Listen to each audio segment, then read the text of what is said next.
মানুষটা আমার সাথে অনেক বছর ছিল এবং আমার আত্মার সাথে জড়িত ছিল এবং এখন আমি ইচ্ছা করলে কিন্তু ঠাস করে ভুলে যেতে পারছি না। আমি আপনার রূপ, যৌবন বা বয়স ওইগুলো দেখে আপনার সাথে আমি কথা বলি নাই। সংসার ভাঙার পিছনে আসলে আমি বলবো যে এটা একটা সিচুয়েশনশিপ বলা যেতে পারে। মানে বৃদ্ধ বয়সে শেষ চাওয়াটা হচ্ছে আমি যেন কারো উপরে নির্ভরশীল না হই। আমার জীবনে প্রথম বন্ধু ছিল হচ্ছে প্রিন্স মামুন। দর্শক, ইতিমধ্যে আপনাদেরকে যতগুলো ভিডিও ফুটেজ দেখানো হয়েছে, এই ভিডিও ফুটেজ গুলো দেখার পর কিন্তু আপনারা বুঝতেই পারতেছেন যে আজকের ভিডিওর টপিক কি। হ্যাঁ দর্শক, বর্তমান সময়ে সব থেকে আলোচিত টিকটকার প্রিন্স মামুন এবং লায়লাকে নিয়ে সম্প্রতি সময়ে আরো একটি সোশ্যাল মিডিয়াতে ভিডিও ফুটেজ ভাইরাল হয়েছে এবং অনেকগুলো ইন্টারভিউ কিন্তু হচ্ছে আবারও তাদেরকে নিয়ে।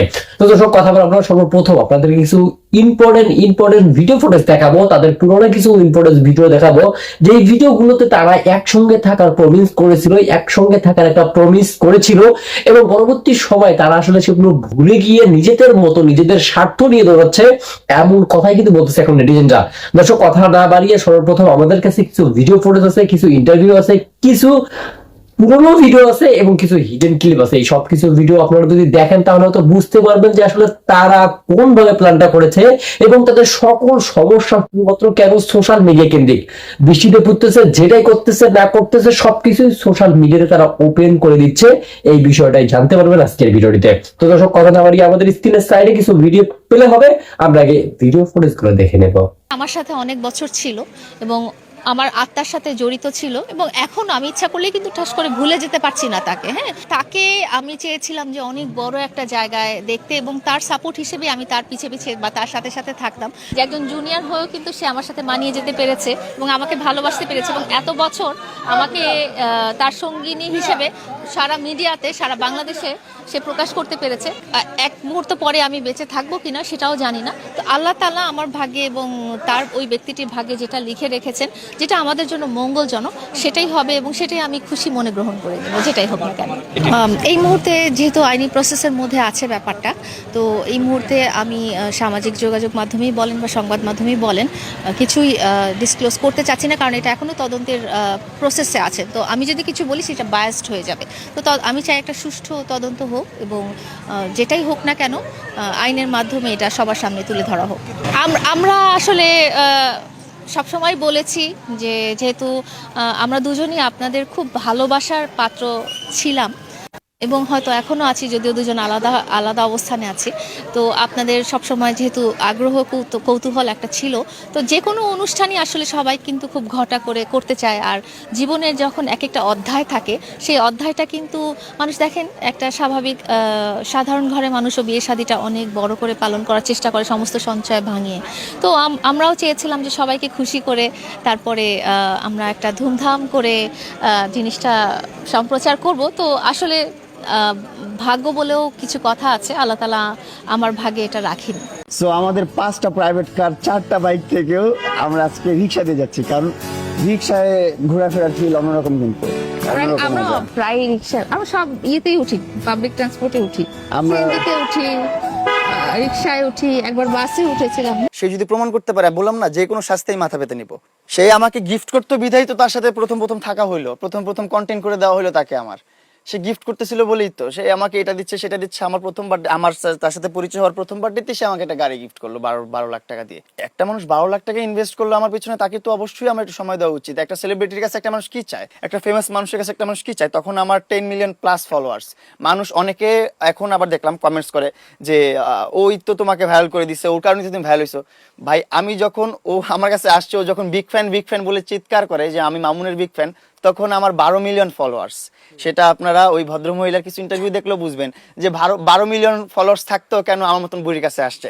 আরে আপনার মতন ভদ্রমহিলাকে তো আমি প্রথম চিনতে পারিনি, আমি দেখতে পারি নাই, বুঝতে পারি নাই আপনি কেমন, আপনাকে তো আমি সরাসরি দেখি নাই। আলহামদুলিল্লাহ আপনি যেটা বলেছেন যে সকল প্রশংসা আল্লাহর জন্য। আল্লাহ তাআলা আমাকে যেভাবেই রেখেছেন আমি আসলে সেটাই অ্যাকসেপ্ট করে নিতে চাই এবং সেভাবেই আমি সুখী জীবনযাপন করতে চাই। আমার সাথে যেটাই হোক না কেন, মানুষের জীবনে আপস অ্যান্ড ডাউনস থাকে, মানুষের জীবনে স্ট্রাগল থাকে, মানুষের জীবনে কষ্ট থাকে। আপনি ইভেন আমেরিকার প্রেসিডেন্টকেও দেখবেন যে সে হয়তো কোনো কারণে মানুষের বুলিংয়ের শিকার হয়েছে বা তাকে মানুষ কটু কথা বলেছে বা তার জীবনেও হয়তো তার সম্পর্কটা টিকেনি। তো আমি আসলে সব কিছুই ভাগ্যের, এগুলো আসলে অ্যাবসলিউটলি ভাগ্য এবং আল্লাহ তাআলার উপরেই ছেড়ে দিয়েছি যে আল্লাহ তাআলা যাই যাই রাখুক না আমার জন্য, তো আলহামদুলিল্লাহ যতদিন থাকবো ততদিন যেন সৎ হিসেবে বেঁচে থাকতে পারি এবং আমার দ্বারা যেন ইনটেনশনালি বা আনইনটেনশনালি কারো যেন ক্ষতি না হয়, সেটাই আমি চাই। আসলে এটা এটা না, সামাজিক যোগাযোগ মাধ্যমটা আসলে আমার প্ল্যাটফর্ম ছিল না কখনোই। এটা আসলে আমার যিনি কম্পেনিয়ন তার ছিল। তো তাকে আমি চেয়েছিলাম যে অনেক বড় একটা জায়গায় দেখতে এবং তার সাপোর্ট হিসেবে আমি তার পিছে পিছে বা তার সাথে সাথে থাকতাম। তো একটা পর্যায়ে যে দেখা গেল যে আমারও একটা ভালোবাসার একটা ফ্যান বেস ক্রিয়েট হয়ে গেছে এবং যারা আমাকে আসলে দেখতে চায় এবং যাদের মধ্যে বিশাল এক গোষ্ঠী মেয়েরা যারা আছে, তারা অনেক সময় জানিয়েছে যে তারা আমাকে দেখে অনেক ইন্সপায়ার্ড হয়। তো আমি যদি একটা মানুষেরও ইন্সপিরেশনের কারণ হয়ে থাকি, তাহলে সেটা আমি মনে করবো আমার জীবনের জন্য অনেক বড় পাওয়া। তো আমার এসব কাজ দিয়ে যদি কোনো একটা মেয়ে, কোনো একটা ছেলে জীবন থেকে কোনো শিক্ষা গ্রহণ করে বা তাদের লাইফে পজিটিভ কিছু আসে বা তারা উৎসাহিত হয়, সেজন্য আমি আসলে এটা বন্ধ করিনি, আমি এটা কন্টিনিউ করে গেছি। খুব ভালো লাগছে, কারণ মানুষটা আমার সাথে অনেক বছর ছিল এবং আমার আত্মার সাথে জড়িত ছিল এবং এখন আমি ইচ্ছা করলেই কিন্তু ঠাস করে ভুলে যেতে পারছি না তাকে। হ্যাঁ, তো তার যখন কোনো সাফল্য আসছে বা আরও উত্তর আরও সাফল্য হবে, তখন কিন্তু আমি মন থেকে একটা ভালো ফিল করব এবং তার জন্য আরও দোয়া করব যেন সে আরও ভালো কিছু করে। এগুলো আমি আসলে কিছু বলতে পারবো না, কারণ আমি দেখেছি কি এক সেকেন্ড পরে লাইফে কি হবে এটা আমরা আসলে বলতে পারি না। তো এক মুহূর্ত পরে আমি বেঁচে থাকবো কিনা সেটাও জানি না। তো আল্লাহ তাআলা আমার ভাগ্যে এবং তার ওই ব্যক্তিটির ভাগ্যে যেটা লিখে রেখেছেন, যেটা আমাদের। তো দর্শক, এতক্ষণ থেকে আপনাদেরকে কিন্তু আমাদের স্ক্রিনের সাইডের ফুটেজ থেকে অনেকগুলো তথ্য দেওয়ার চেষ্টা করেছি, অনেকগুলো ভিডিও ফুটেজ দেখানোর চেষ্টা করেছি, সেগুলোর পুরাতন নতুন আপনারা বুঝতে পারতেছেন সবকিছুই। কিন্তু দর্শক, আসলেই একটা মহিলাকে এরকম ভাবে কথা দিয়ে এরকম ভাবে সবকিছু প্রমিস করার পর সেই প্রমিস গুলো ভাঙাটা কিন্তু মামুনের মোটেও ঠিক হয়নি, এই কথাটা কিন্তু অনেকেই বলতেছে। আর অন্যদিকে মামুনই বা কি করবে, বেচারা আসলে মানে ভুল করে বা আবেগের তাড়নায় যেটাই হোক না কেন, সে একটা সময় এই লায়লার সঙ্গে যে সমস্ত ভিডিও ফুটেজ করেছে বা যেগুলো করেছে সেগুলো তার এখন আসলে অনুতপ্ত হচ্ছে যে আসলে সেগুলো ঠিক করে নাই, সমাজ আসলে তাকে সেভাবে এখন নিচ্ছে না, এজন্যই কিন্তু সে লায়লার থেকে দূরে সরে যাচ্ছে। আবার লায়লার দিকে যদি আপনি লক্ষ্য করেন, তাহলে একটা মানুষ তাকে এত সহজ মানে এত ভরসা দিয়েছে, এত কিছু করেছে, এখন যদি আসলে সেই মানুষটা চলে যায়, তাহলে কিন্তু সত্যি একজন মেনে নিবে না। তো দর্শক, এই বিষয়গুলো নিয়ে কিন্তু সোশ্যাল মিডিয়াতে সহ মানে বিভিন্ন প্ল্যাটফর্মে এবং মানে বাংলাদেশ আইনের জটিলতাও কিন্তু তারা ভোগাচ্ছে, তারপরেও কিন্তু তারা হাল ছেড়ে দিচ্ছে না কেউ।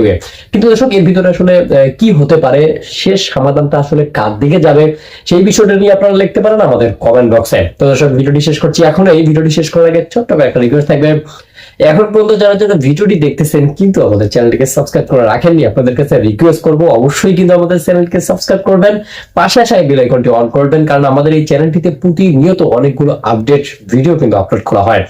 তো দর্শক, নতুন ভিডিও দেখার আমন্ত্রণ জানিয়ে শেষ করছি। ভালো থাকবেন, সুস্থ থাকবেন, আবার দেখা হচ্ছে নতুন কোনো ভিডিওতে। আল্লাহ হাফেজ।